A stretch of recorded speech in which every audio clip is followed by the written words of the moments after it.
If I bleed tonight, if I am sad tonight, I don't have a job to find. And if I work tonight, if I'm so tired tonight, I'll fall asleep when I'm home. Ladies and gentlemen, welcome to episode 29 of the Lugs podcast. I'm your host, AJ. With me, as always, is my co-host, Ryan.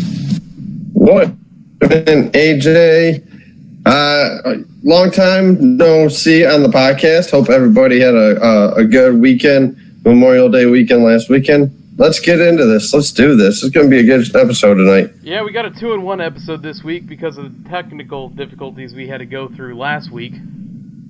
Where we tried that a bunch of times. Yeah, oh yeah.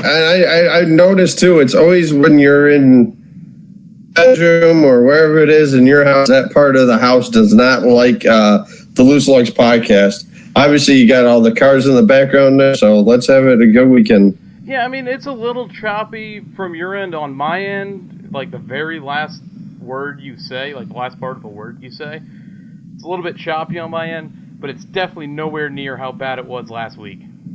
Man, if anybody ever heard of Freak on a Leash by Korn, that's what it sounded like on my end last week. And Tony throws in their hashtag AOL Internet towards you there. I don't have AOL Internet. I have WoW Internet. Wow, how terrible. What we have? It's better than Spectrum.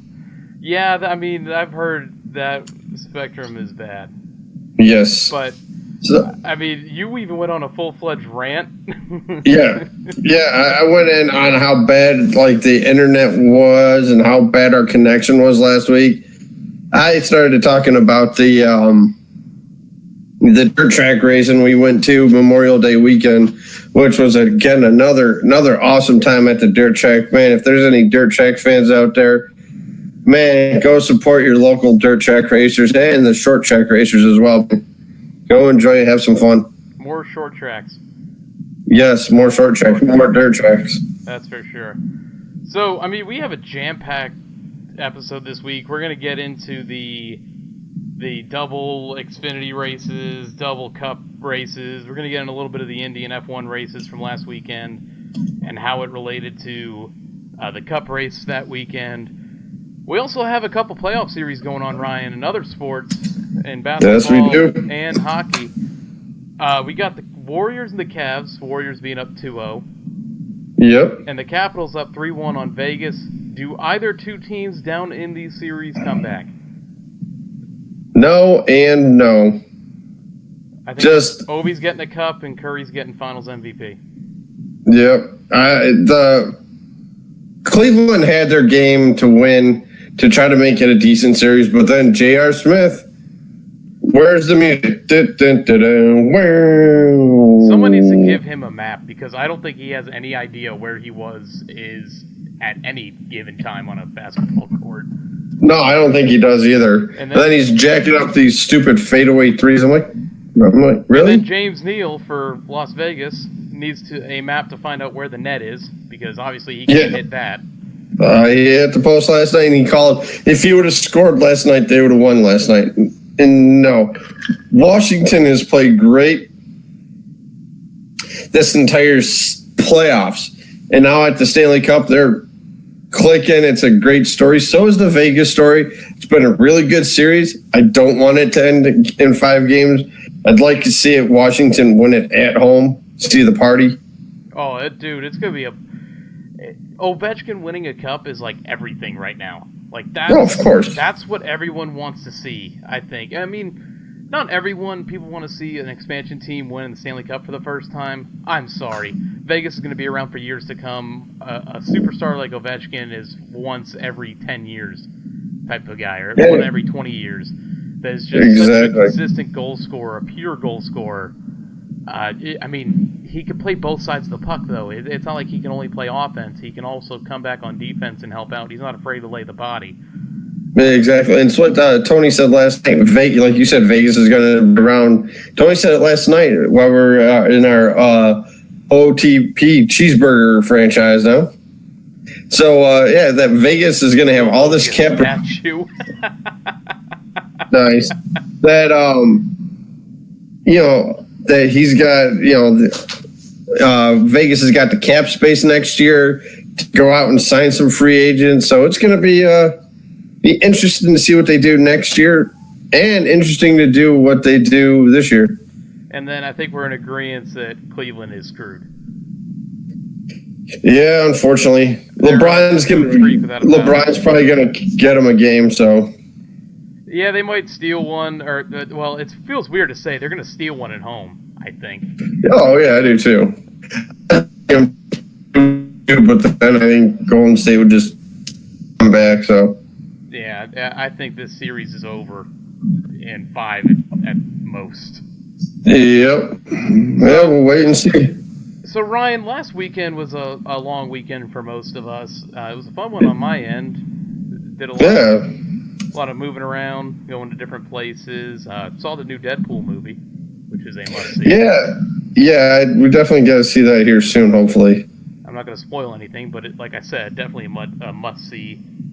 And then this last weekend was fairly quiet, besides the racing going on. But your weekend coming up, why don't you tell everyone what you're doing this weekend?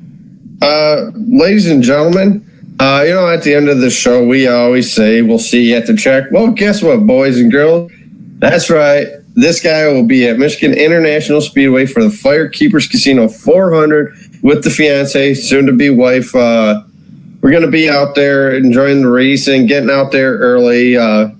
She just told me she got me an early wedding present. Not telling me what it is. So I guess I have to wait till Sunday to see what it is. But, yeah, we're going to head on out there, have some fun. Got great seats, too, right by the start-finish line, right across from Victory Lane. So if anybody's going out to MIS that listens to the show, hopefully we'll catch you guys out there this weekend. Weather has been up really nice so far. I think the last we saw was 77 and partly cloudy. Oh, you lucky bastard. Yeah, well, I'm not complaining about 77. I'll tell you what the weather is here right now. Oh, it's 87. 80. Oh, well, right now it's like almost 60 here, I think. I hate you.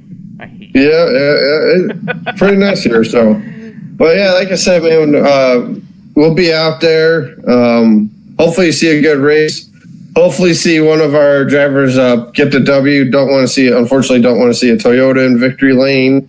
And then Ryan, Thursday. Hey, Ryan, real quick. Tony says that you charge autographs for beer. I could do that.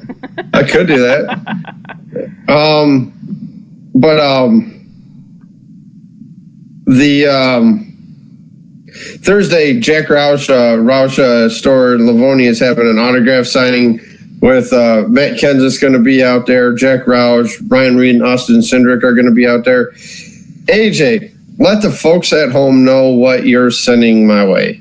I sent Ryan last year's Matt Kenseth Tide Pods car because out of all the paint schemes that Kenseth has driven through the years, I've always thought like his Tide paint schemes, the 2 that he's ran, have been the coolest looking ones he's ever driven. Yeah. So I figured I'd send that, see if I can get an autograph on it. Should be getting to you tomorrow, I think. Yeah, hopefully it will be. And then, like I said, let me know when it gets here, and I will let you know when I have it in hand. So, and get that signed, and then I got my Pure Michigan 400 flag upstairs. It's going to get signed as well. So it's going to be going to be a pretty busy weekend. So looking forward to it. Literally see you at the track. Yes, I will literally see you at the track. And guess what? It finally worked. Woo-hoo! Yeah, I know. We've gotten through probably 10 minutes so far. Man, so far so good. But yeah, like I said, hopefully this weekend's race has been better than the last 2. So I'm not saying they were boring races, but we're going to dive into that. But just to be there, to hear them fire the engines, to fly over, oh man, getting goosebumps just thinking about it. Well, Ryan, let's carry this excitement on over to a jam-packed gas and go this week. All right. Let's get into it. All right.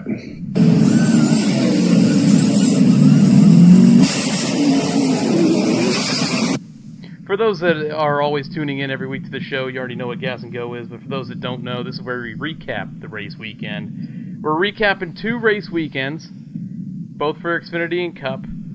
We're going to start off with the 2 Xfinity races first, and then we'll move on to the 2 Cup races. But starting off with the Xfinity Series at Charlotte 2 weeks ago now.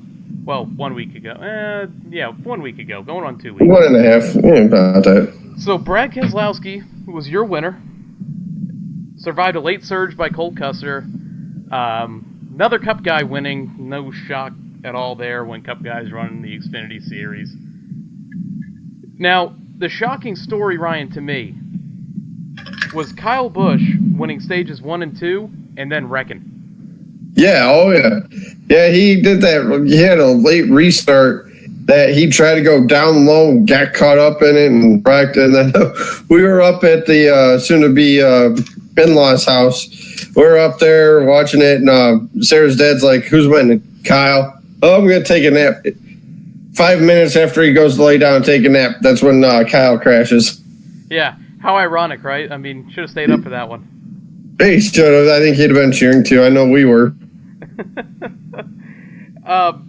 It was a bad day for JRM. Yeah, they didn't have a good running that weekend. So Tyler Reddick alone was in 2 separate incidents. Justin Allgaier was in one with Jamie McMurray, and I've got to say, that one car, not the one car that was the 42 in the Xfinity, but Jamie McMurray, he's been like nothing but a curse for that team when he's driven in those cars. Yeah, I just don't get why they don't keep John Hunter Nemechek in the car. I mean, you need... I know you like to get like guys like Larson in there and Jamie McMurray in there every... For sponsors. But when you got a guy like John Hunter Nemechek who finished, I think, 6th this weekend? This past weekend, at Pocono? Why don't you just keep him in the car? Why not? The kid's got talent. We all know that. You get points in a trophy. You ain't going to get a championship trophy for Cup guys winning in your rides. I just think it'd be a smarter move.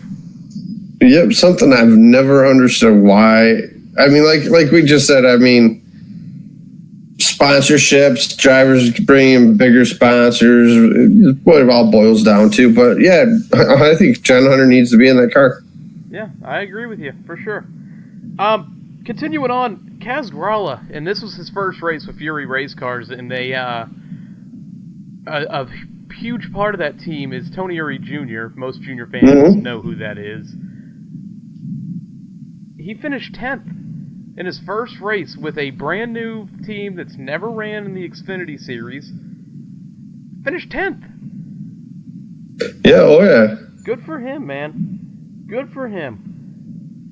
And the fact that he's showing with one of the lower budget teams in the sport that he can compete with Cup guys and top Xfinity rides, hell, man, that's a guy I'm going to get behind. Oh, Kaz Grala, of course. Especially when he won last year's Daytona race, the truck race at Daytona after Crafton landed on solder on the backstretch, and he moseyed on through there and got the checker flag. So, I tell you, the kid can wheel. Yes, he can. He's definitely got the driving skills.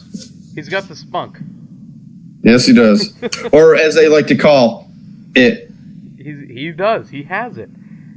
And we're going to talk about what he did this past weekend, which his finish might not have shown it, but he was in the mix there for a little bit. And not the mix for the win, but a mix for a top 5. But we'll get into that here in a little bit. Your stage winners, first stage Kyle Busch, second stage Kyle Busch, like we already said. Your eventual race winner was Brad Keselowski. Your top 5, Brad Keselowski, Colt Custer, Christopher Bell. I can't remember if it was Ty Dillon or Austin Dillon. I just wrote Dillon down, so it was one of the Dillon brothers. I think it was Ty. One of the Dillons. I do believe it was Ty Dillon. And then Elliott Sadler. Your notable finishers, 6th place Ryan Truex, 9th place Matt Tiff, and 11th place Chase Briscoe. Your well, I don't even need to go over your standings because we're going to go over that on this race. Yeah, about Pocono. So let's get on to the Pocono side of things, Ryan. Oh, goodness. Tricky triangle. If I can pull the page out. A little bit. Oh, yeah. Technical difficulties. I don't know if you have it in the notes about what happened to the Kyle Busch car after the race. Yeah, I've got that in here. So okay, you do. Yeah, we'll get into that. So Ryan kind of spoiled it for you if you've been living under a rock. Kyle Busch has won the Pocono race, Xfinity race, and then post-race inspection, he was too high on his ride height in post-inspection. I do believe it was the ride height. I didn't check for sure. I thought it was the ride height. I think it was the ride height. Yeah, it was the ride height. Like and the then right was too high or something like that. The crew chief is suspended this weekend's race out at MIS. And what does it matter? Nothing. This goes to the point. Like, I know Xfinity drivers will be the first to tell you, they want the experience against established drivers every weekend. They don't mind it. But you know what? These penalties don't mean nothing. You can cheat up these race cars and it not mean a damn thing. No, exactly. It's just another trophy in their trophy case that they're taking away from a younger guy or a younger team, and they're taking away points, playoff points. It's just especially playoff points. Especially playoff points when it comes down to that. Say for example in the Xfinity Series, it's down to let's go Christopher Bell, Reddick, Sadler, Allgaier. And for example, Kyle Busch wins the race and wins getting these stage points that cost, say the Danielle Hemrick will say would be in fifth spot by 1 point because Kyle Busch is out there and all these other Cup guys are out there getting these stage wins.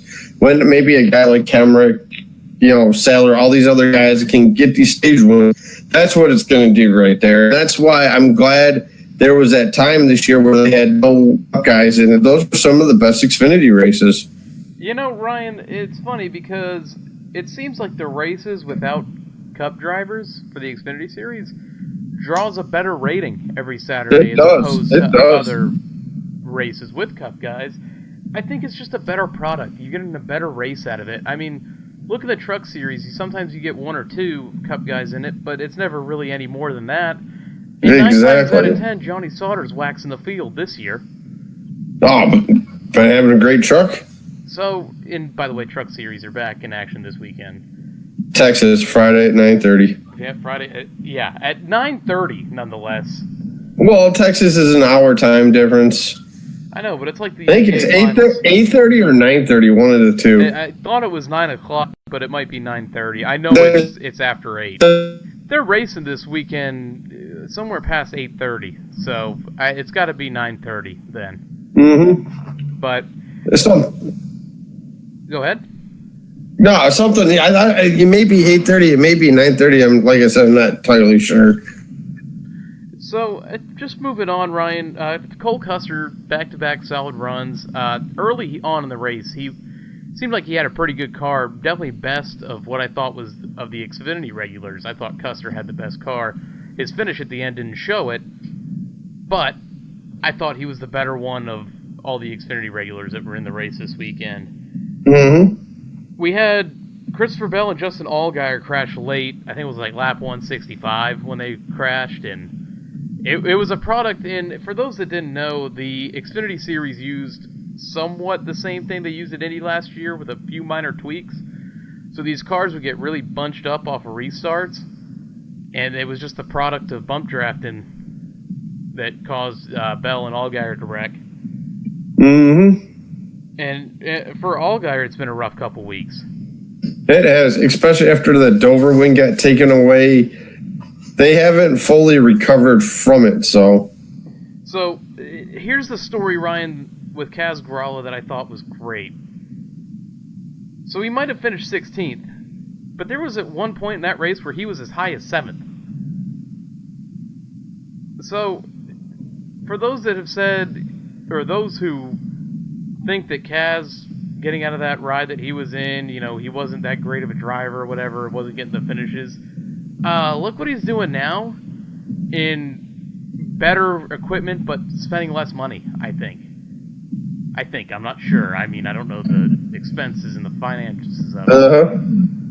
But he's putting together solid runs in a team that he has no chemistry with. No, not at all. And look at what he's doing. Like you said, he was as high as 7th. Right. The kid can wheel a race car. When he was with his old race team, Ryan, do you think he would have ever seen 7th? No.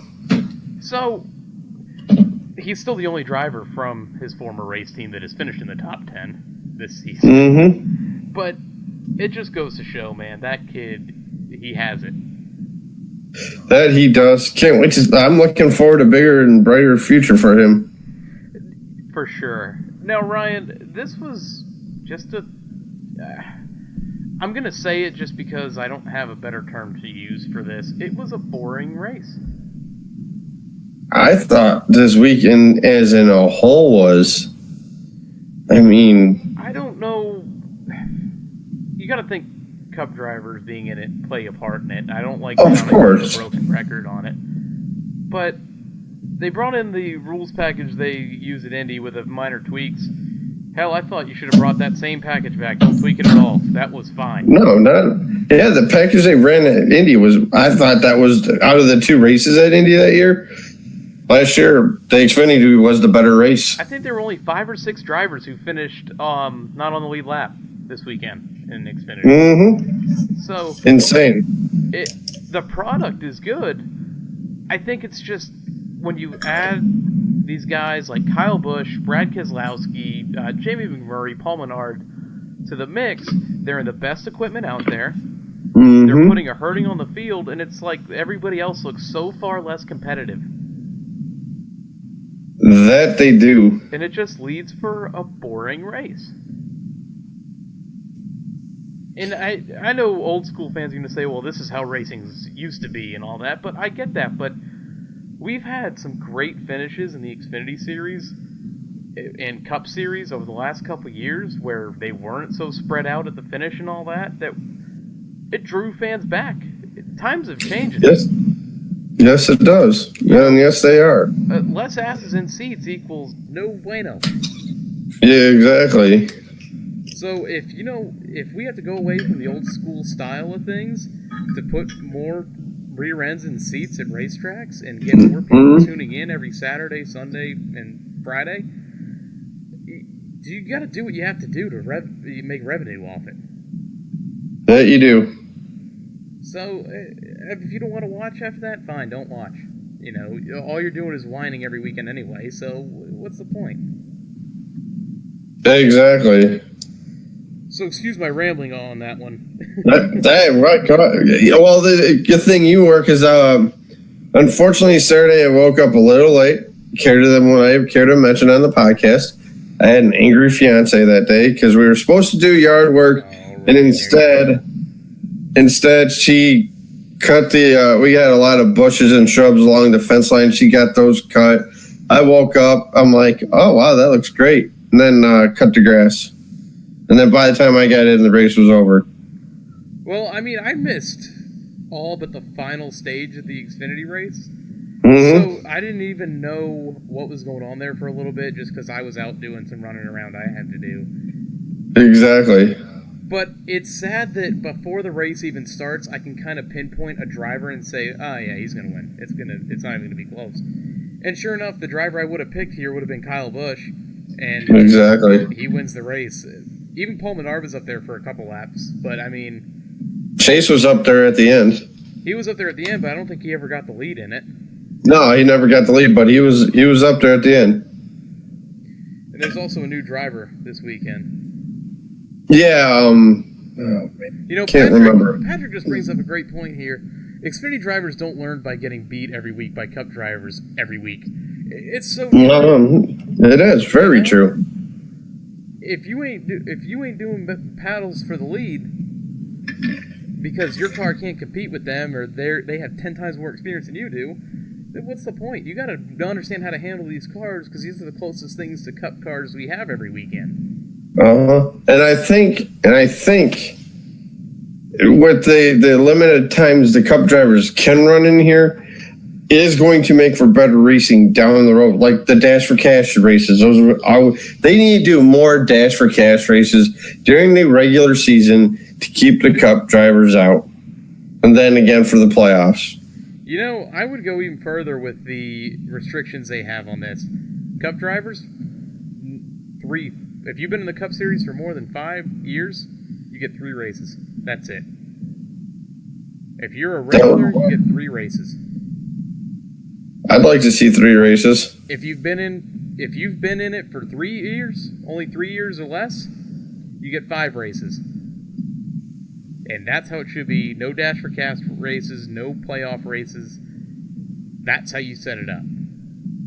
Uh-huh. I don't know what the rule is now. I thought it was 6.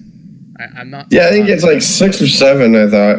And you but yeah, later down, I'm going to fact check this, and I'm going to be correct on what I said is the rule, and I'm going to look like an idiot. 3 to 4, if you ask me, I think they should run. You know, it's. I agree, man. I don't know why they do it the way they do it, personally. So your top 5, as we're getting away from their little rant I just went on. It's all right. You had Kyle Busch, Chase Elliott, Daniel Hemrick, Austin Cindric, and Cole Custer rounding out your top 5. Cole Custer finished 5th, by the way, not 10th. I don't know where I got 10th from, but he finished 5th. Your stage winners, Kyle Busch, Paul Menard, and Kyle Busch winning the race. Your notable finishers, 7th place, John Hunter Nemechek, who we talked about earlier. Yes, we did at the Charlotte. Saying that he needs to be in this Cup, this Xfinity ride more. 10th place, we had Ryan Truex, great run, and 12th place, another great run for Shane Lee. We've mentioned him a couple times now on here. Yes, we have. A couple good runs. There he is. Your standings now following Pocono. Elliott Sadler, Cole Custer, Daniel Hemrick, Tyler Reddick, Christopher Bell, Justin Allgaier, Brandon Jones, Ryan Truex, Matt Tiff, Austin Cindric, Ryan Reed, and somehow, Ryan, Spencer Gallagher is your final playoff driver. And I told this to you last week. Yep. If he were to get cleared and come back, race his way into the playoffs, because I don't know if his win will count towards him making the playoffs, he could still be in the playoffs at the end of the year. Yeah, oh yeah. I mean, that'd be a crazy story. But your next race for the Xfinity Series is Michigan this Saturday, 1:30 p.m. Eastern on Fox. Ryan, you were not going to that one, right? The Xfinity race negative. We are not. We are just going to the Cup race on Sunday. How far is Michigan from you? What did the map say? How far is Michigan International Speedway from you? I know you're in Michigan. Well, I'm in Michigan right now. I'd say about 40 minutes, maybe 45 minutes. Oh, not terrible at all. How far is that? Maybe. Sarah just whispered over here an hour. So depending on how fast I'm driving and traffic we run into. How far is Michigan International? Well, we're about 15 minutes from downtown Detroit. Oh, so it's not terrible at all. No, not at all. So you could easily catch a NASCAR race and then head down to like well, not football because football's not going on around, but you could go see a night baseball game or something like that. Well, traffic normally, the past couple of years actually has been really nice getting in and out of the Speedway. I know back in the day, traffic was terrible getting in and out of that place. Sometimes wouldn't get home till almost midnight. Wow. Oh yeah. Wow. But they have worked on the traffic getting in and out of there, and they've done a wonderful job. I don't know if anybody else agree with me or disagree with me on the traffic situation out at MIS. Well, let's get into the Cup side of things now, Ryan. Let's do it. So last Sunday, I keep doing this, 2 weeks ago on Sunday, Memorial Day weekend, we had the greatest day in motorsports happen. That we did. And boy, 2 out of those 3 races, really entertaining, and 1 wasn't. I'm glad I missed the last one. We were at the dirt track Sunday night because we got rained out Saturday, but I recorded it and the recording stopped 35 laps left. Well, you didn't miss much. Nope. The one race that really... See, maybe it was because, Ryan, the first 2 races, F1 in Monaco and IndyCar at the Indy 500, were so dramatic at the end of those races that maybe it took away to me from what the Coke 600 was. Because we had Daniel Ricciardo battle motor issues. No one knew if he was going to make it. He didn't even have sixth gear, or was it eighth gear? I don't know what their gearboxes are. He didn't have... Yeah, F1's got weird gearboxes, so... I mean, he was pretty much stuck in either fifth or sixth gear the entire race. And he still wins that one. IndyCar, you had the leaders with 5 laps to go who stayed out come into the pits because they couldn't make it. Will Power takes the lead, powers his way to victory. Pun intended. Well, yeah.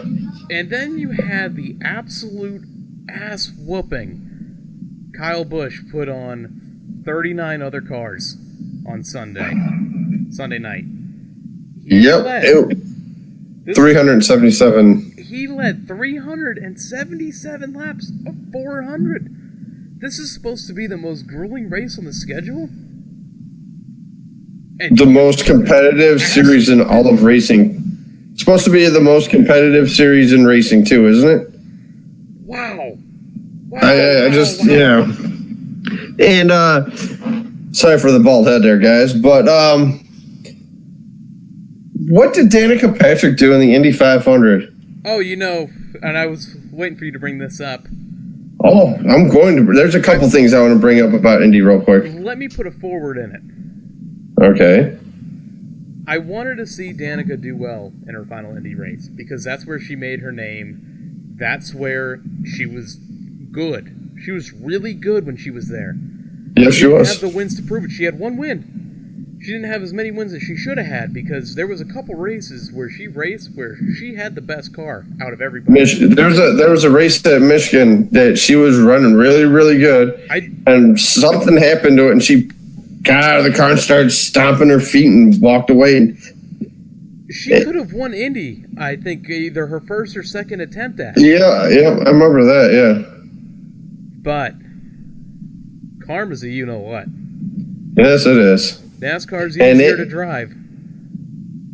Yeah, it came right back and bit her right where. Must be really hard to wreck a car in the Daytona 500 and the Indy 500.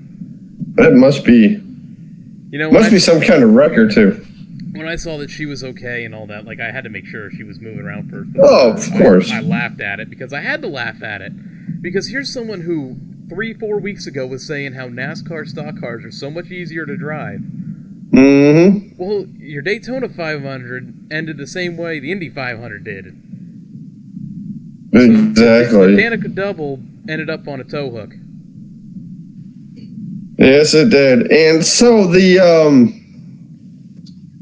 as we all know, Will Power did win the race. Congratulations to him.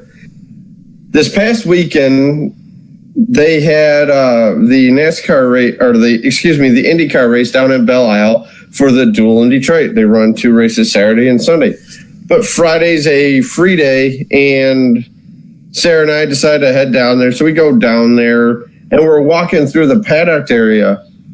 And I don't know if you've ever been to an IndyCar race or near. Never. They have one in St. Pete. I always say I'm going to go, but I never go. Never do? They always ride these little mini bikes is what I like to call them. So Will Power's on one, and we're right by the Penske tent. He rides up in it. I say congratulations. A couple people are saying congratulations. Ignores everybody. Absolutely ignores everybody. Goes right into his team. Starts BSing with them, laughing and all that. Everybody's over there. Hey, Will, congratulations. Congratulations. This, that, and the other thing. Ignores everybody. I'm like, what a jerk. And this is why I like NASCAR so much more. The drivers are so much more down to earth with the fans, and he was just a jerk. And then I ran into Rossi drove by me on one of the scooters as well, and he went right up there, right up into his coach. But he came back out and signed a couple things for a guy that was waiting for a little bit. So, I mean, it seems like IndyCar, it's kind of like NASCAR in a sense where you get your good and your bad, but yeah, mainly in NASCAR, I see pretty much 95% of the drivers will stick around and sign autographs for you. I can't speak for IndyCar because I've never been. Yeah. But I'm honestly surprised you didn't mention one thing that happened with the IndyCar this weekend. Oh, yeah, the Chevy... the pace car? No, Danica was not driving the pace car. It turned out to be the what was it? It was the GM. It was GM executives. Yeah, executives. A pace car. So the GM owns. Yep. And you proceed to look like a dumbass in front of the world. He wrecked that thing. Right in the wall. But they had him drive it again afterwards. I guess they had him do a couple test runs that Friday. Get familiarized with their track and everything. And he gunned that thing and boom! No safer barrier too, by the way, kids. Well, let's get to the story at hand here, Ryan. Let's continue going to the Coke 600. So, Kyle Busch leading 377 to 400 laps. He has swept every stage. I mean, when we're talking one of the better ass kickings of the season, this one's going to be up there, probably number one. And he has now won at every track on the schedule. Schedule. Except for the Roval, but, I mean, I don't count that yet. I don't either. Let's face it, he's won at every single place they've gone to. Unfortunately, he's won out at Michigan when I've seen him win there. So Kevin Harvick went out early in this one, Ryan. Yeah, cut tire.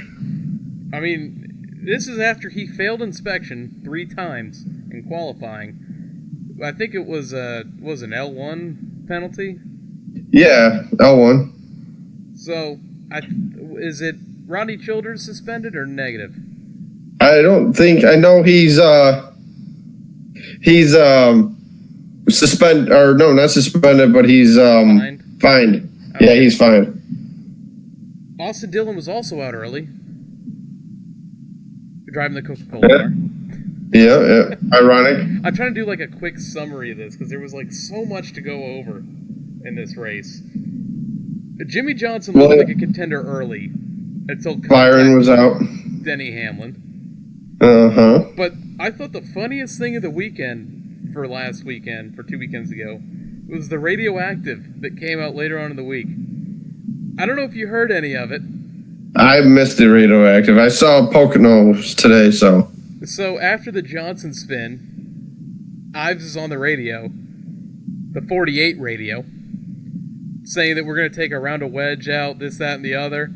And Chad Cannell's radio's in and goes, "Hey, Greg Ives, you're on the 48 crew there, buddy." And he goes, well, sorry about that. Must have hit the wrong button. And then Chad responds with, "Quit spying on me." Yeah, the 600, the Hendrick cars that were running actually showed a little bit of speed, a little bit of mojo, maybe getting back into their. It seems like it's starting to come around a little bit because after Pocono, I'm really excited for what I've seen out of the Hendrick camp. Yep. So keep it going this weekend. Later on in Radioactive, Ryan, we had Bubba Wallace going 3 wide middle. And I'm just quoting here, so hopefully no one gets offended. He says, I might be afraid of spiders, but mama didn't raise no bitch going 3 wide middle."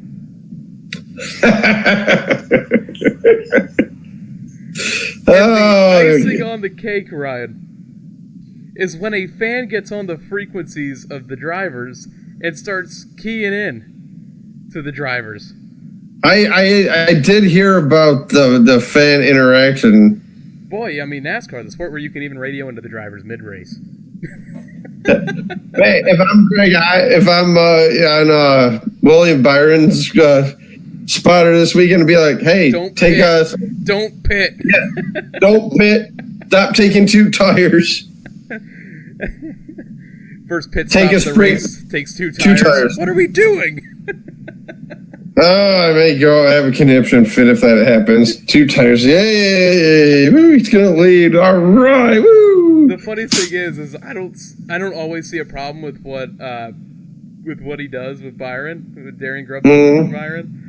But hearing you respond every week to me in text message about him taking 2 tires on every pit stop is hilarious. It's every single race. I get doing it during the All-Star race. Okay, I get that. At Pocono, it worked out for a minute, but not every race. Oh, we're gonna go to Darlington, notorious for eating up tires. We're gonna take 2 tires. You know, Ryan, what it might be is I think Darian Grubb doesn't know how to flip the page in the notebook. He's kept it on Daytona all season, so it's been like 2 tires here, and then like 10 laps later we'll take the other 2 tires. Yep. he's got to learn how to turn the page. Hey, turn the page. He's the next Danica, though. No, he's not. Not one bit. Oh man, I know. Go ahead. I know you're trying to get me riled, but yeah, he's showing improvement. So I'm gonna fire through these next couple lines here, Ryan. go ahead. Eric Jones had pit road problems. Martin Truex Jr. had late pit road problems that really stalled his run to the front because he was coming there at the end of that race. Byron struggled. Blaney got caught on fire. Which, that was a show right there. That was, especially under the lights like that. Oh man. I don't like when he came to a stop though. It looked like the fireball got bigger when he stopped. Yeah, I remember going to a race a few years ago. Ryan Newman's car caught on fire, and where we were sitting at in the grandstands, you see a big smoke trail following around the track. And the crew chief at the time told him, "Hey, right here, there's a fire truck." Went right there. Truck was out. Car was out in a matter of moments. He was already out of the car. Yeah, it's great how quick the fire department and the track workers get to these drivers. And I'm pretty sure Blaney was already window net down, seatbelts unbuckled by the time that car came to a rest. Oh yeah. The tough thing is when they pull that fire extinguisher pin, it takes all the oxygen out of the car, so you want to get out of there as quick as you can. Oh, hell yeah, you do. Breathe. I mean, straight up, you just can't. Unless you can hold your breath for like 45 minutes. Which I know I can't do. I know I can't do it either. My question for you though, Ryan, given who won the race, was it a good race, or do we need to bring in the aero package from the All-Star race to Charlotte? Yes, you do. Because I thought it was a bad race, not because of who won it. No, there was no passing, nothing. The product on the track was just, Because I was watching NASCAR America, and I was going to bring this up later on in the show, but since you asked me now, Pete Pistonian was on, and they asked him, or he was asking people on his show on Sirius XM Channel 90, the NASCAR. I know you have it. I know you love it. They were asking if, with this weekend at Pocono and Charlotte, if they want that aero package again. There are so many people calling into his show saying, yes, we do. We want it. We want it. We want it. I am one of those people. We want it. We need it. We got to have it. You know, there's also... I'm sorry. I didn't mean to cut in on you there. No, that's fine. You're fine. There's also talks about the second time they come around to Pocono, Michigan, and Indianapolis to run the restrictor plate package. I would rather see it at another 1.5 miles than at Pocono or Michigan. Maybe Michigan because, the leader does tend to pull away a little bit, so try it at Michigan. Look at Junior that one year when he came to pit road when he was driving the Batman car. Like, he came to pit road and then came out still like 3 seconds in the lead. It was crazy. I was there. Mm-hmm. So, good friend of the show, Mick Rose, GoDucks_Mick, he was saying that he brought up a good point.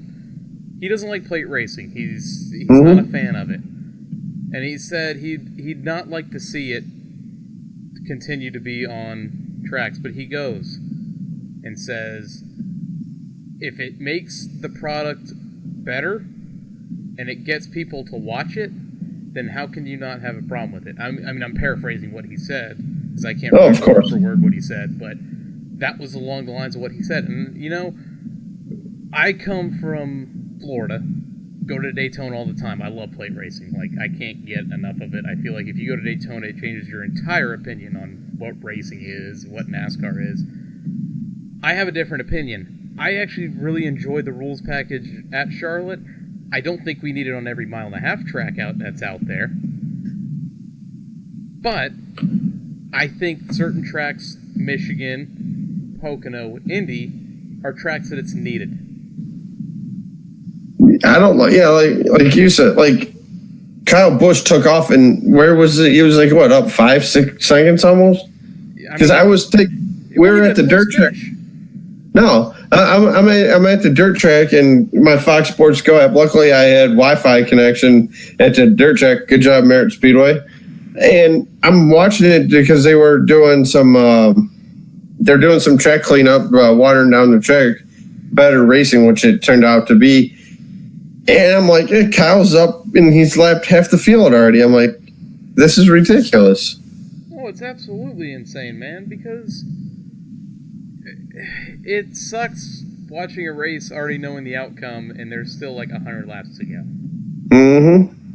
It's almost like you don't need to watch it, but you're just watching it in case something entertaining happens somewhere in the back of the pack. Oh, of course. Maybe a post-race fight. Exactly.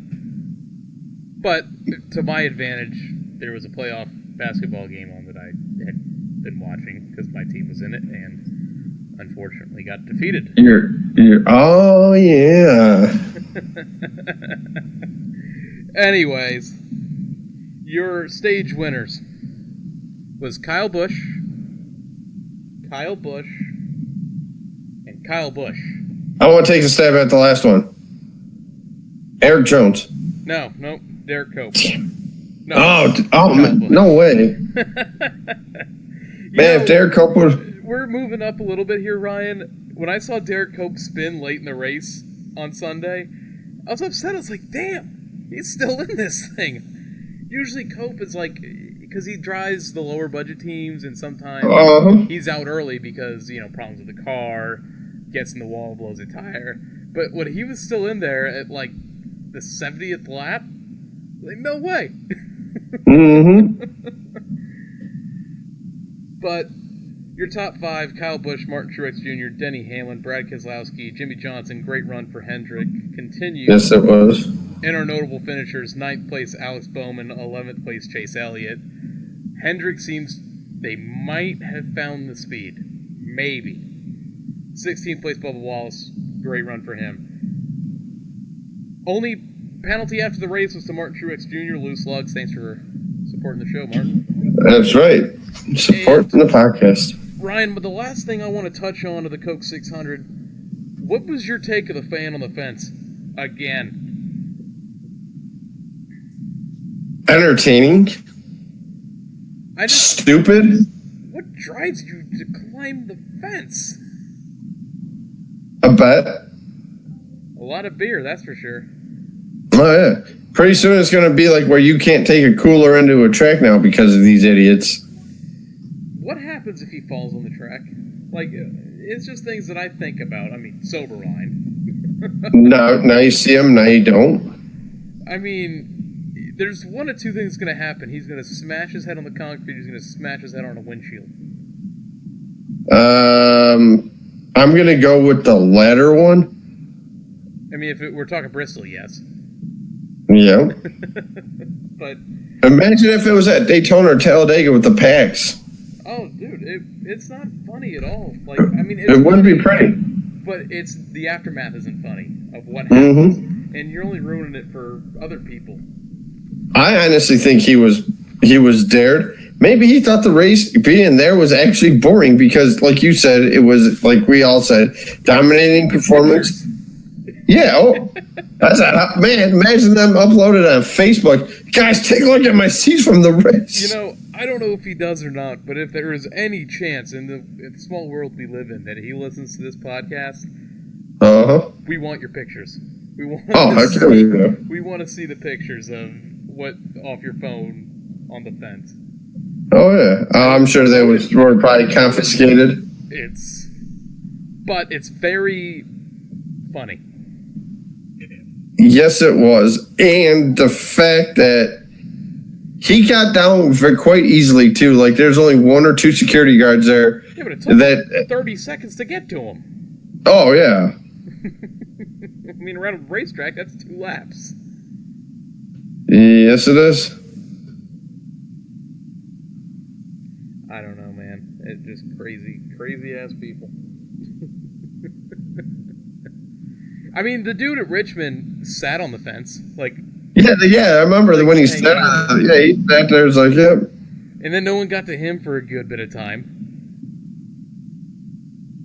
Oh man, I don't know. It's like I said, like we said. You remember? I think it was Jeff Gordon or somebody like, no, it was Jimmy Johnson or somebody that won at Talladega, where they were throwing the coolers on the ice. This was when they had the hard-sided coolers.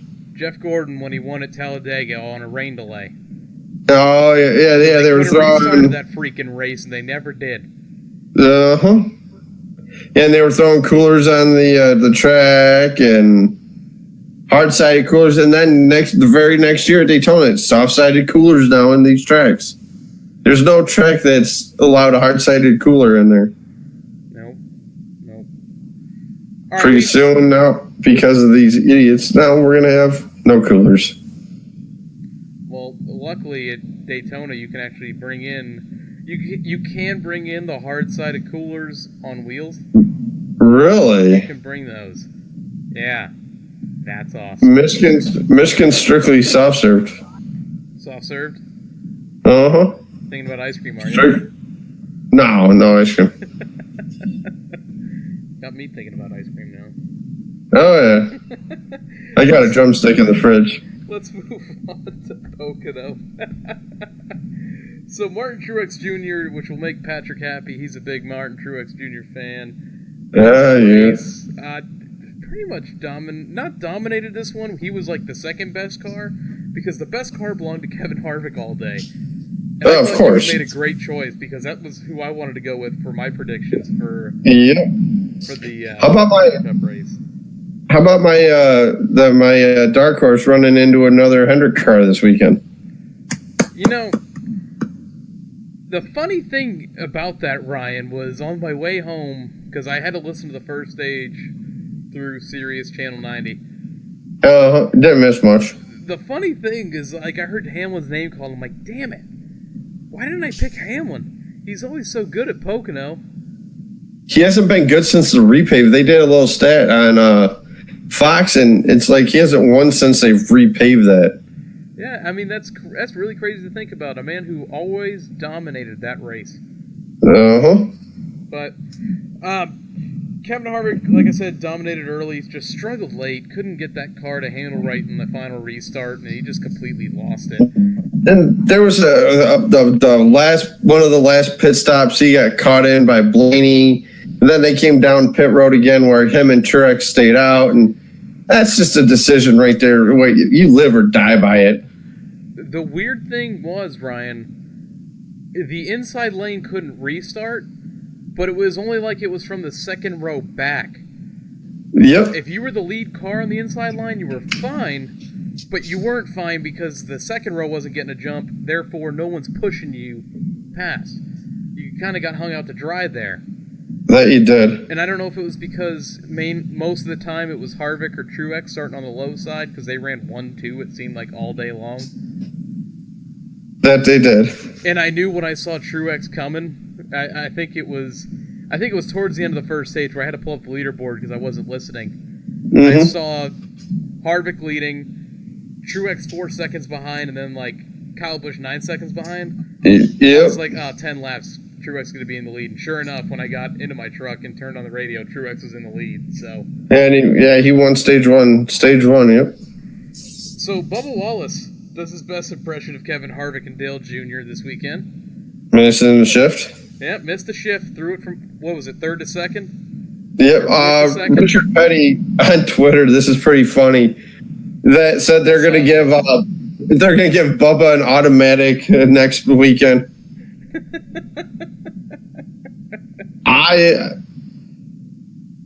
I think it's funny as hell if they do that, but yeah, obviously you can't do that. I think it's Richard Petty just enjoying himself with Bubba Wallace. The revenue they're getting with Bubba, I guess his merch is one of the highest merch right now, besides Chase. Ryan, how can you not love that team, man? Oh, I love that team. Hey, Bubba's driving, Richard Petty, the owner. Like, it's just, it's awesome. Like, I would love to see that team get in victory lane. Once Bubba, I think, gets his first season under his belt, his first full season, I really think he can contend. Oh, I do too. He showed promise. He led laps this weekend. That he did. It was pit road changing and all that. Mm-hmm. But he still led. He leads.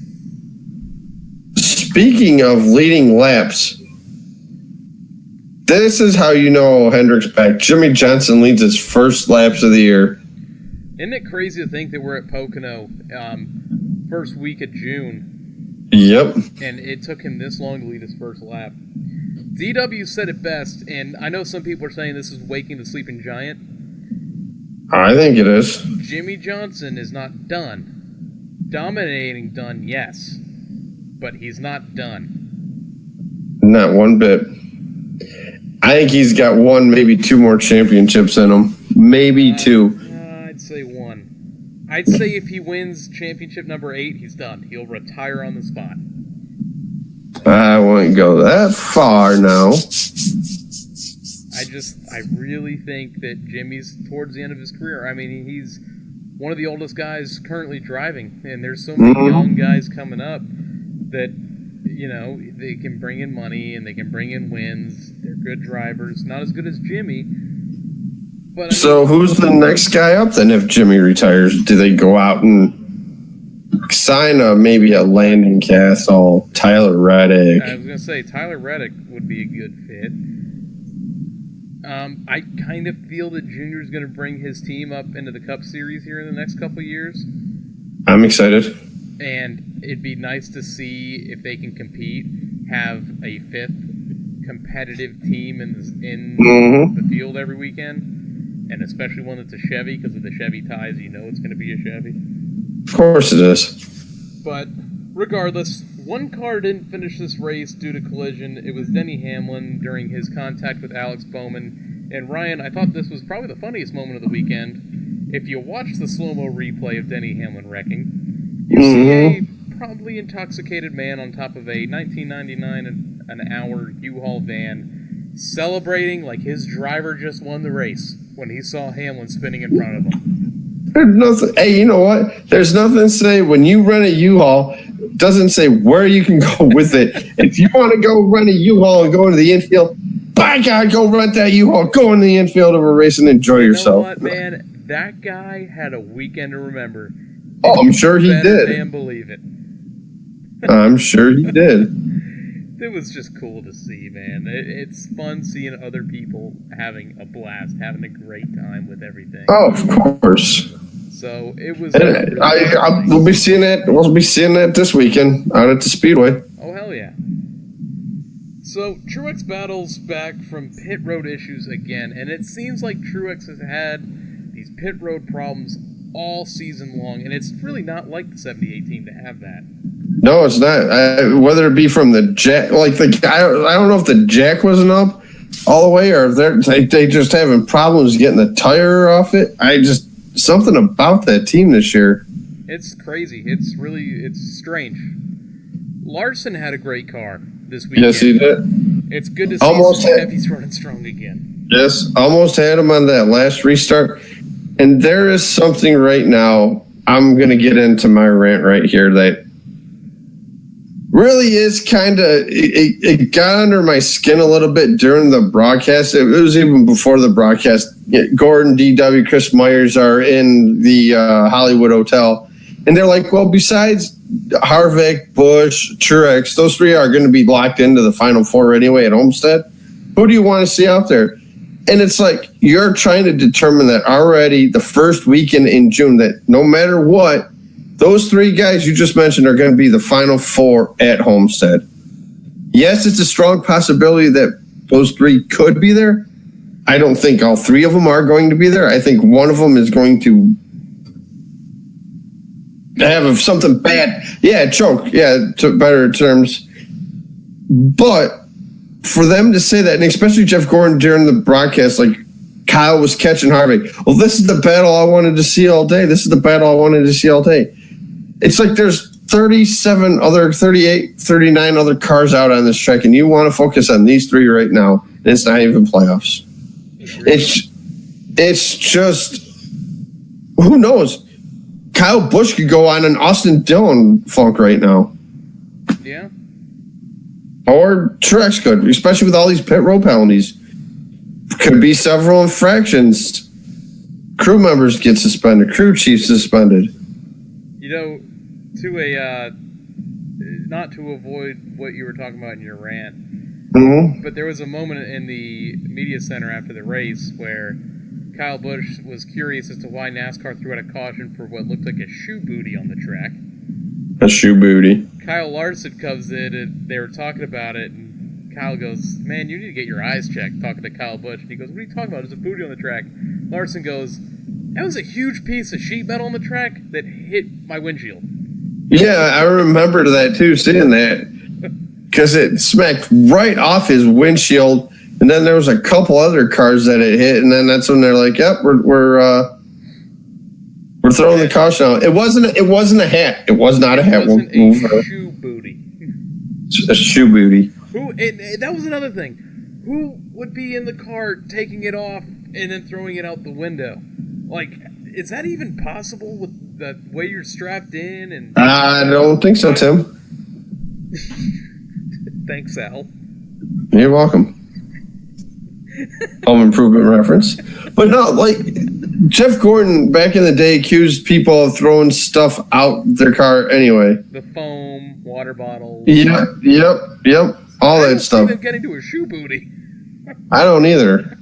Unless they already have one strapped in the car somewhere, like, no idea. If we need a caution, that's you.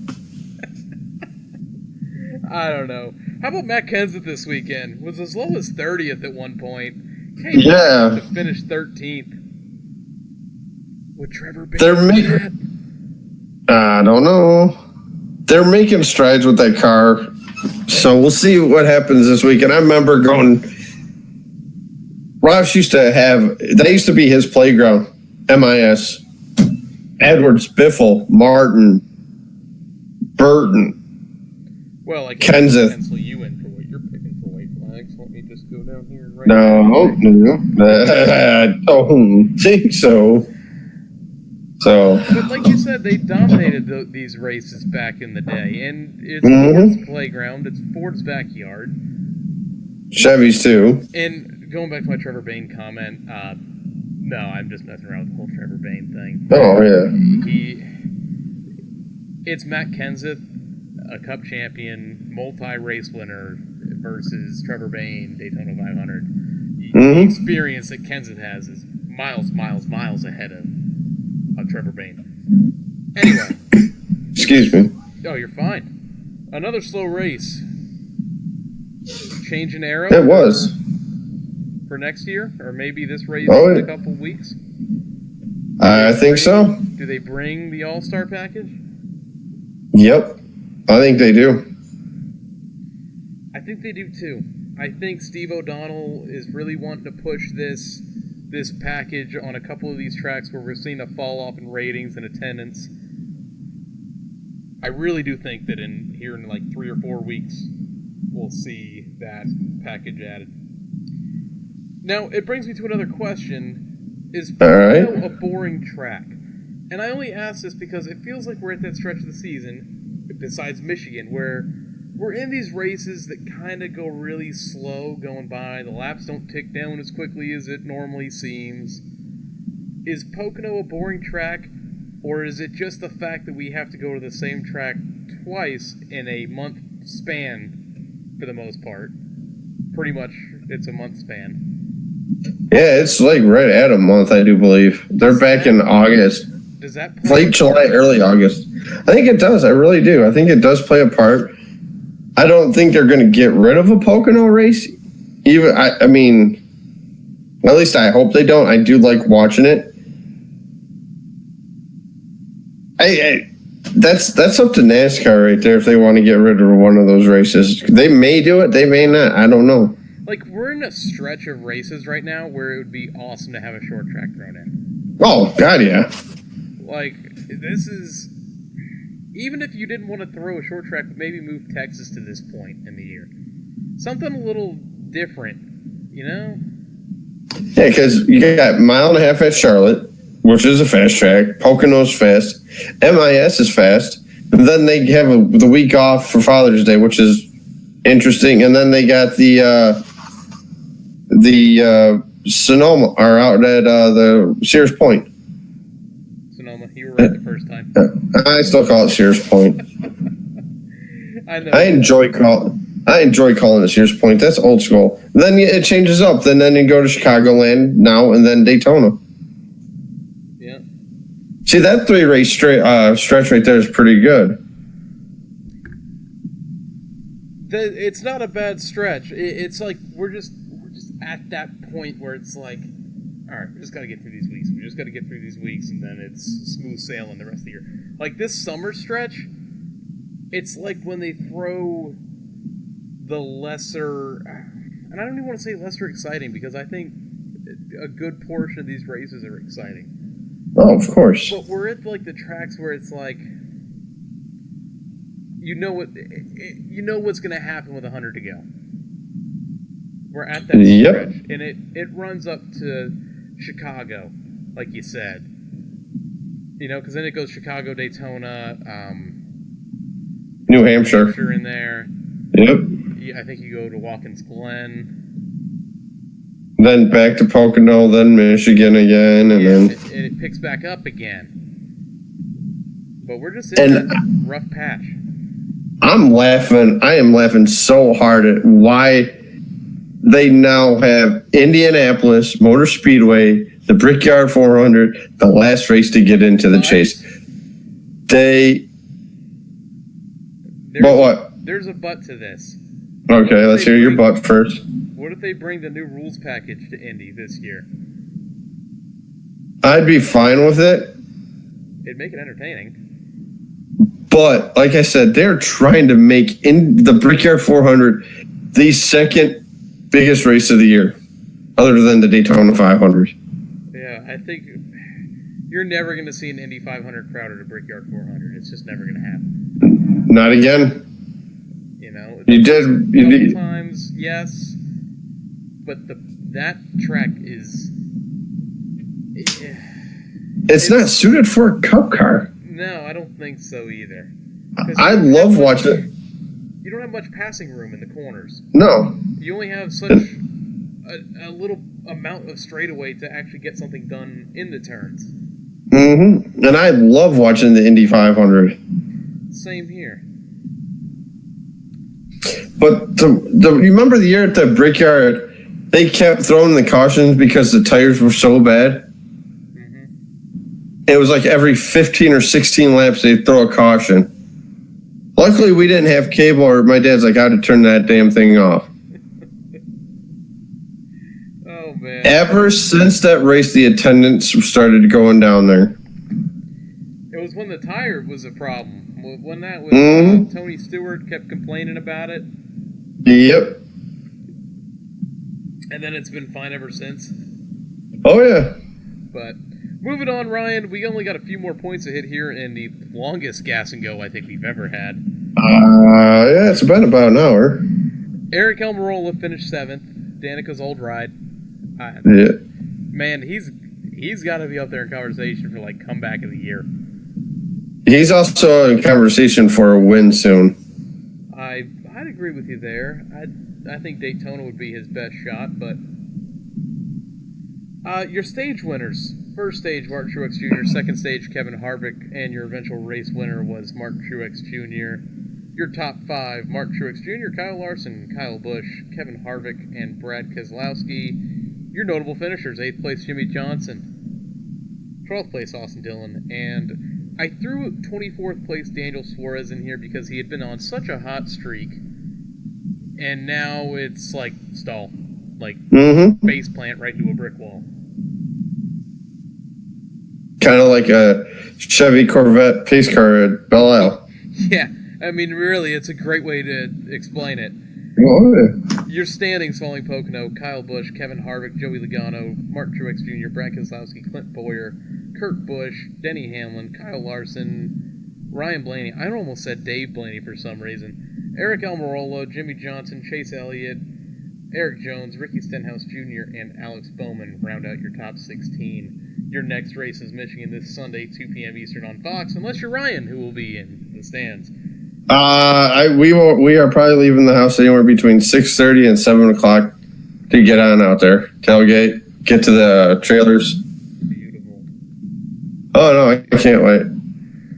Just a quick recover of it. The Truck Series next race is Friday between 9 and 9:30 p.m. Eastern at Texas. I say let's do 8:30 or 9:30. Yeah, it's sometime like really late where you wouldn't expect the truck race to be on at. Yeah. All right, Ryan, we got some news to cover. Not much, but we do have some news to cover. Let's get into Tire Rub. All right. Left side. Pull this left rear fender out, left side. All right, the 2019 NASCAR Hall of Fame inductees were announced, and they are Jeff Gordon, Jack Roush, Roger Penske, Davey Allison, and Alan Kulwicki. Did they get it right? I say yes. I do too. I think you could have put in Bud Baker in there, but who would you have taken out for him? You know? Nobody. Davey should have been in a long time ago. Agreed. Davey should have been in one of the first ones. I think Alan Kulwicki should have been in the second or third one. I don't know if anyone really knows this, but I think a lot about old school races and watch a lot of highlights of old school races. And every time I watch, the one driver I wish I had the chance to see race was Davey Allison. I mean, Unfortunately. Go ahead. Jeff Gordon before Jeff Gordon, in a sense. It's the kid. It's the kid's turn. Oh yeah, he was so good. I'm mad I never got to see him in person,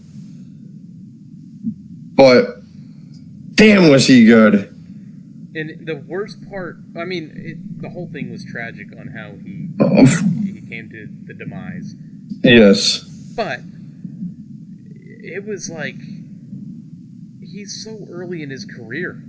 Yep. Can you imagine if he had some of these runs like Jimmy Johnson, Jeff Gordon, Dale Earnhardt up until he passed away? Mm-hmm. You know, it was like he was following in those footsteps, in the same footsteps that his father laid out for him. Oh yeah. You know, it was one of the hardest losses, I think, in the sport, along with Alan Kulwicki, and it's so fitting that they go in together. Yeah. I think that's where they got it right. They put them both in together. They both battled on the track together. Kulwicki, the underfunded team, you know, it was his own race shop. It was just so cool to see him, especially when he won the championship, the Polish victory lap. Oh, I forgot where Victory Lane was. Hey, Ryan. Hey, yo. Who finished second to Alan Kulwicki in the 1992 championship standings? Thought it was Senior or Martin. It was Senior. I remember. It was Senior, that's what I thought. I looked it up. You already explained this one earlier, so I'm just going to reiterate it. IMS is in talks with NASCAR to bring the All-Star package to Indy. Probably won't take effect until 2019 is what their track officials are saying. But after what Steve O'Donnell said, I think you might be able to see that this year. Yeah. This one to me was the more interesting one of the news stories. Toyota plans to run the Supra in the Xfinity Series in 2019. So now we're going away from the four-door sedans. We are now a sports car, stock car racing. Like it's sports car racing.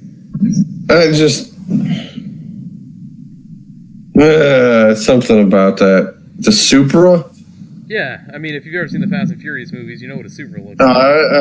My friend's stepdad used to own a Supra. My curiosity is, Ryan. What's do you that? have to sit on the right side of the car?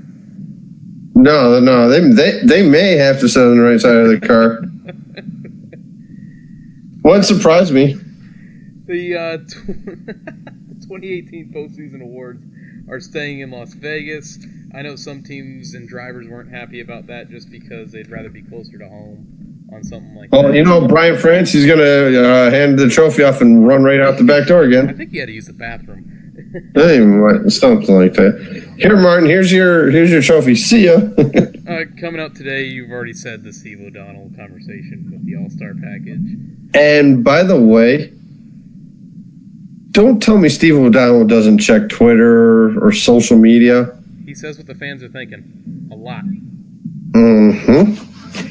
He is, if you don't follow him on Twitter, he is very vocal, and Yes, he is. he's open to talk to any fan that shoots him a tweet, has a question about something. He is right there. Steve O'Donnell, if you're not following him yet, you got to get on that, because there's some things that I didn't know that he answers on a weekly basis. It's just, he runs a really good social media account. And I'm guarantee he looks at that and is like, okay, we got to do something here. It's the only way you can see what the fans are really thinking and saying, you know? Unless they're at the track saying it. Exactly. We got a couple driver news for the week. Garrett Smithley making his Cup debut this weekend. Debut this weekend. The number 99 Starcom Chevrolet. Yeah. Man, Derek Cope's not in the car this weekend. That's what I saw. Damn. He was my odds-on favorite. Former Daytona 500 champion. And Jeffrey Earnhardt hopes and expects to return in the premium motorsports machine that he was in this past weekend. Oh, nice. That does it with news this week. That'll make Sarah happy if Jeffrey's in the car this weekend. I don't know what to say to that. No, she likes Jeffrey Earnhardt. She may think he's cute or Hey, how about you something. put him in Jimmy Johnson's ride? I would be all right with that. That'd be something different. Would you be happy if Jeffrey Earnhardt was in the 48 when Jimmy Johnson retired? She said yes, I think. I have my headphones on. So, Brian, Yep. we got some social media to go through. We got your rant, and we can wrap it up on this super long edition of the Loose Lugs podcast. Let's get into some social media update. All right. We are up to 543 downloads on iTunes, Podbean, and Stitcher, 208 followers on Twitter, 58 likes on Facebook, 19 subscribers on YouTube. Some new follower shout-outs this week, and we had a pretty big influx of followers in the last 2 weeks that I'm now having to space out when I do it. The coolest thing I saw today, Ryan, was we got a follow back from Rick Mast. Oh, man. And if you don't follow Rick Mast or you don't listen to the Mast cast, what are you doing? Because I love hearing the old stories of what happened, and I love having and hearing Rick Mast's point of view and his son hosting the show. They both do a great job. Yes, they do. It is one of my top 5 favorite podcasts out.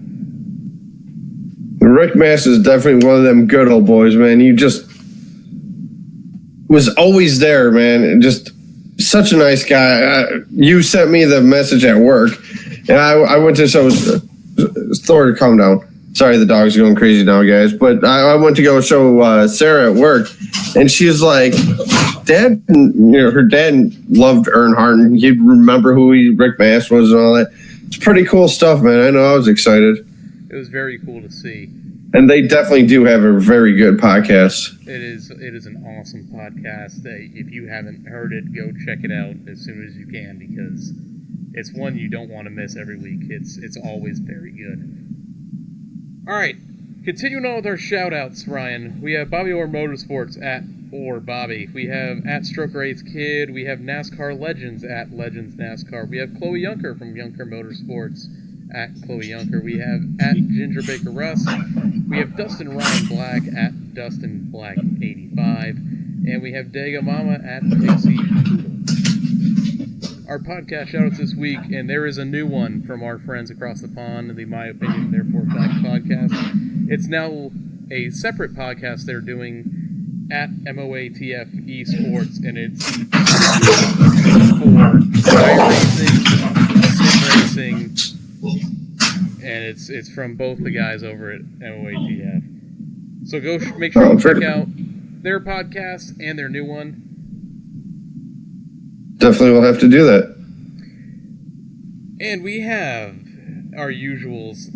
We have the Lap Traffic podcast, the PTM podcast, the All Turns No Brakes podcast, the Bump and Run podcast, Right Sides Only Radio, the Motor Mouse and Creditcast, NASCAR Opinion, the Final Lap Weekly, and the EG3 show. Make sure you check them all out this week. New content every week from them.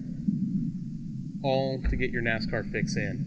Some places you can find us: iTunes, Podbean, Stitcher, and YouTube. Make sure you hit the notification and the subscribe button, so this way you are always alerted whenever we come to your favorite podcasting platforms, and when we go live every Tuesday night, 7:30 p.m. Eastern. The Loose Lugs Podcast, what you're going to search in. On Twitter, we are at Lugs Podcast. You can tweet about the show with us using the hashtag LugsPod. On Facebook, search bar The Loose Lugs Podcast. We are the only Loose Lugs Podcast on Facebook.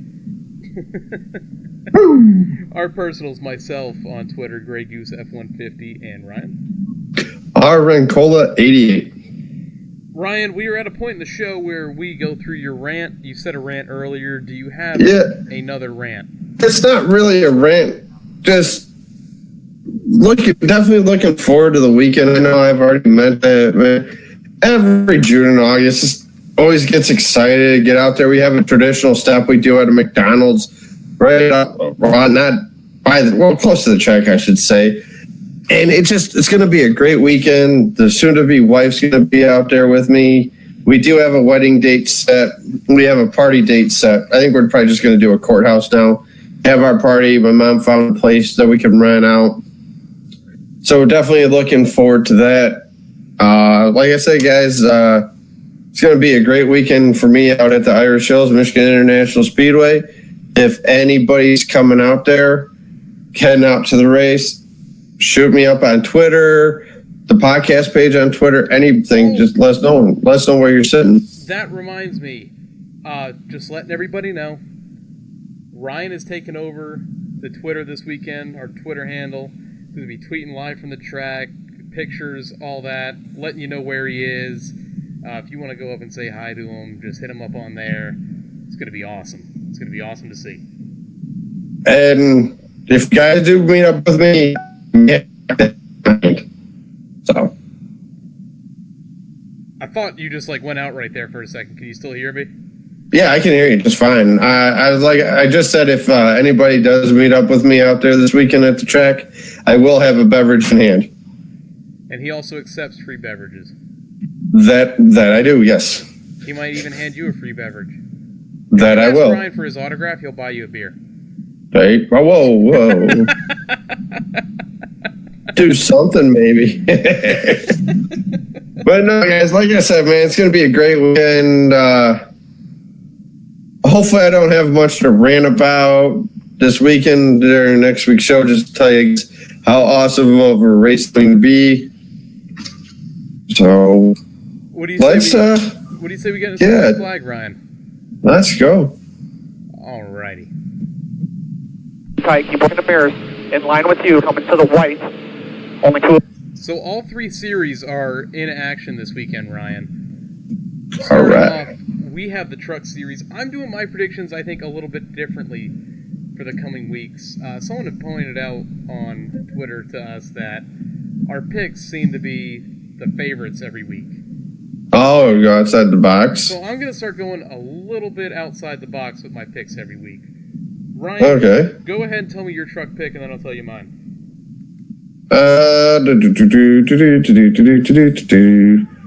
Let's go with Matt Crafton. I'm going to go with Stuart Friesen. Good choice. In the Xfinity, Ryan. At Michigan International Speedway, let's go Cole Custer. I'm kind of stuck on the Xfinity one. I'm trying to think in my head who I can see winning this. I don't want to take a favorite. Yeah, oh yeah. But I also do want to take a favorite. I gotcha. So you know what? Just for the hell of it, I'm going to take the one of Elliott Sadler. Okay. For the Cup side, Ryan, who are you going with and who is your sleeper? Well, the thing is, we all know that Kyle Larson is going for 4 wins in a row. AJ, who was the last driver to win 4 in a row at Michigan International Speedway? Hell, I don't know. Look at what hat are you wearing? The Napa hat. And who drives that car? Chase Elliott. Oh, Who is it? from Dawsonville. There you go. The question now is, will Kyle Larson do it? I don't think he is. That's why I'm going with the hometown kid, Brad Keselowski, to take the checkers at Michigan. My dark horse, none other than the 24 of William Byron. Just because I'm going out there, I'm picking my drivers. I'm going to make this quick and easy then, right here. Okay. I will start with my sleeper. My sleeper is the 9-car Chase Elliott. Every time he's come to Michigan in the last 3 years, he's always had a car that's been capable of winning this race. Yep. He's my sleeper. My winner, Kyle Larson. Can you really go against the potential of him winning 4 in a row at a track he's dominated, and he's won every race at Michigan that Ryan has gone to in the last 4 years? I missed the first one he did, but I missed his first one out there. I did see the last year, and here's my thing right now. With the Chevy Camaro, with the way it is right now, it's the only reason why I'm not picking him. Yeah, you've seen it a little bit last week at Pocono. It's graduating for sure. I hope he does. That'd be cool to see history, or to tie history, I should say. Well, I think what you're going to see at Michigan is it's going to come down to a restart with 5 laps to go. As it always does. It seems to always do. And whoever restarts on the high side, second row, is going to be the winner of this race. He's going to take it 3 wide into 1, come out. Like he did last. Mm-hmm. Now, here's I don't like the stage setup here. 60-60. It's 60, 60, and 80 laps. Huh. Yeah. I'd rather do 250s and then the last stage would be 100. I mean, those 60s are really realistically going to go by quick because it's a pretty quick racetrack. Yeah, oh yeah. So. Still one of the fastest on circuit right now. That's true. They're still averaging 200, 209, 210 going into turn 1. I think we're going to get one wreck this weekend that kind of takes us back a little bit and says, ooh, ow. Yeah, oh yeah. Yeah, that's... pit stops. It's another thing is green flag pit stops are going to be key because we always yes, have they a are. long green flag run. I know with the stages it breaks that up, but Michigan is famous to have like that right in the middle long green flag run. Yeah. Yeah, and it's like we'll be in the stands. Like I know in the past few years, like I'm like doing the flag gesture. Come on, we need a damn caution. Let's bunch these guys back up. hopefully we get it this weekend. I'm expecting going to be an awesome time, no matter what happens, as long as the Toyota don't win. And if Toyota does win, if it is Truex, that'd be cool. That it would. So. That it would. Well, Ryan, but if a driver does enter the stands, I will try to get as close as I can. So. Are you gonna ask him for an autograph? No, try to be on TV. Well, that too. Mm-hmm. So we are definitely recording it too. So. Oh, yeah. I mean, we're gonna post with the same thing we did last time. I'll post videos that you post up to the YouTube page and. Oh yeah, definitely. Take over the Twitter handle this weekend. It's going to be a pretty fun time. It looks like. Oh, I cannot wait. The wife's ready. I'm ready. But Ryan, we have hit the point in our show, our longest show ever. It is. Where we have you sign off. Guys, I hope everybody has a great rest of the weekend. And it's true. I will see you at the track. AKA, we will. I hope everyone has a fun race weekend. If you're out at Michigan, make sure you say hello to Ryan. Shoot us a message on Twitter to find out where he's at so you can go talk to him. Special thanks to everyone who's tuned in tonight, who chatted with us. Tony, Patrick, thank you all for coming by every week. And with that being said, like Ryan said, see you at the track. I can feel that